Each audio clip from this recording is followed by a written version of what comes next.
नमस्कार, मी कीर्ती गायकवाड। स्वागत आहे आपलं आय न्यूज 28 मध्ये। चला तर मग जाणून घेऊयात महाराष्ट्रातल्या ताज्या घडामोडी। मुंबई अहमदाबाद महामार्गावर वाढवण बंदर विरोधी रास्ता रोको आंदोलन। पालघर जिल्ह्यात महत्त्वाचं वाढवण बंदर होऊ घातलं आहे। हे बंदर होऊ नये यासाठी वाढवण बंदर विरोधी संघर्ष समिती व इतर अनेक संघटना सरकार विरोधात संताप व्यक्त करीत आहेत। दिनांक 22 फेब्रुवारी 2024 गुरुवार रोजी सकाळी 10 वाजता महामार्गावर चारोटी नाका येथे रास्ता रोको करण्यात आला। यावेळी जवळपास 4 ते 5 हजार भूमिपुत्र जनसमुदाय उपस्थित होता। सकाळी 10 वाजल्यापासून बंदरपट्टीतील नागरिक व महिला मोठ्या प्रमाणावर चारोटी गावातील मैदान या ठिकाणी जमा झाले होते। या मोर्चासाठी मोठ्या प्रमाणात पोलीस बंदोबस्त लावण्यात आला होता। जवळपास 4 ते 5 जिल्ह्यातून पोलीस अधिकारी कर्मचारी असं 900च्या आसपास कार्यरत होते। 11 वाजताच्या सुमारास मोर्चा शिस्तीने चारोटी महामार्गावर पोहोचून गुजरात तसेच मुंबई वाहिनीवर दोन्ही बाजूने वाहतूक कोंडी करत आंदोलन सुरू करण्यात आले। आंदोलकांनी 2 ते 2.5 तास महामार्ग रोखून धरला होता। या आंदोलनात वाढवण बंदर संघर्ष समिती, उद्धव बाळासाहेब ठाकरे शिवसेना, भूमिसेना व आदिवासी समाज मोठ्या संख्येने उपस्थित होता। आय न्यूज 28 साठी डहाणू प्रतिनिधी सत्येंद्र मातेरा।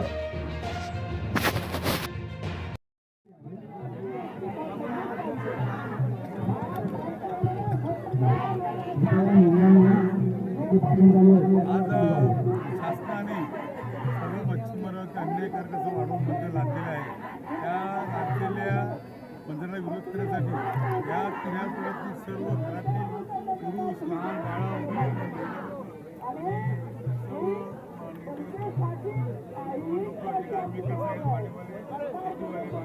सर्व इथे एक त्यांचं एक दर्शन होते हे तुम्हाला प्रत्यक्षात त्या वाढवून बंदरासाठी आमचा मरेपर्यंत हा विरोध आहे। कारण आपले स्थानिक भूमिपुत्र इकडचा उद्ध्वस्त होणार आहे। याच्यासाठी आमचे पक्षप्रमुख उद्धवजी ठाकरे साहेब यांनी आम्हाला दिलेले आदेश आहेत। त्यांनी तेही सुचवतात की हा प्रकल्प हा रद्द झाला पाहिजे। आपल्यावरती एवढे असे उपस्थित होईल स्थानिक मच्छीमारी जाईल, कायमेकरचा धंदा जाईल, वाडीवरांची वाढी जाईल आणि लोक जाणार कुठे?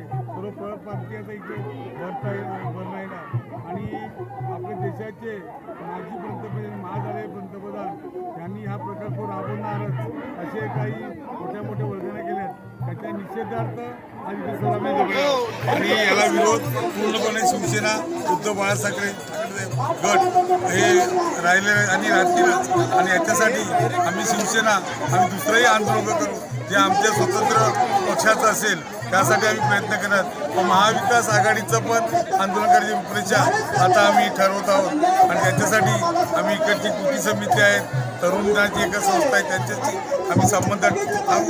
आम्ही जास्तीत सहकार्य करणार आणि हा प्रकल्प कसा महाराष्ट्रात निघून जाईल यासाठी पूर्णपणे प्रयत्न करणार आहोत। 1000 लोकांकडे 10 लाख लोकांना विरोध करणार आता जमलेली लोकसंख्या ते 10,000च्या आसपास वरती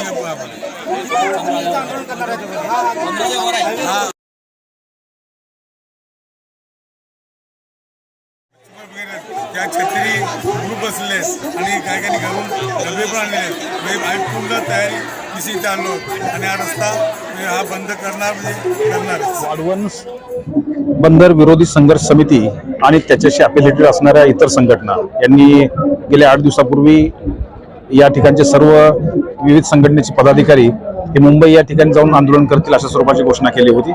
परंतु आमच्या वारंवार बैठका या संदर्भातल्या झालेल्या आहेत आणि त्यांनी मुंबईला जाण्याचा बेत कॅन्सल करून आज मुंबई अहमदाबाद हायवे याच्यावर रस्ता रोको करण्यासंदर्भातील आंदोलनाची दिशा ठरवली। त्या अनुषंगाने आता 1 तासापासून हे आंदोलन सध्या सुरू आहे। आंदोलकाशी आमच्या वारंवार बैठका झालेल्या आहेत। कालही आमच्या सर्व संघटनेच्या पदाधिकाऱ्यांशी बैठका झालेल्या आहेत। आज सकाळी सुद्धा त्या संदर्भातली बोलणी झालेली आहे।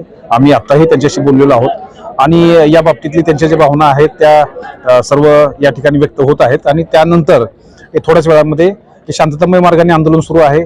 इतर सर्वसामान्य लोकांना जे प्रवासी आहेत त्यांना त्रास होऊ नयेत या दृष्टिकोनातून डायव्हर्जन्स योग्य त्या ठिकाणी दिलेले आहेत। इमर्जन्सी व्हेकल 10वी-12वीच्या विद्यार्थ्यांना कुठलाही त्रास होऊ नये या दृष्टिकोनातून योग्य त्या उपाययोजना करण्यात आलेल्या आहेत आणि थोड्याच वेळामध्ये आंदोलक ही या बाबतीमध्ये सकारात्मक आहेत आणि थोड्याच वेळामध्ये या संदर्भातील अंतिम घोषणा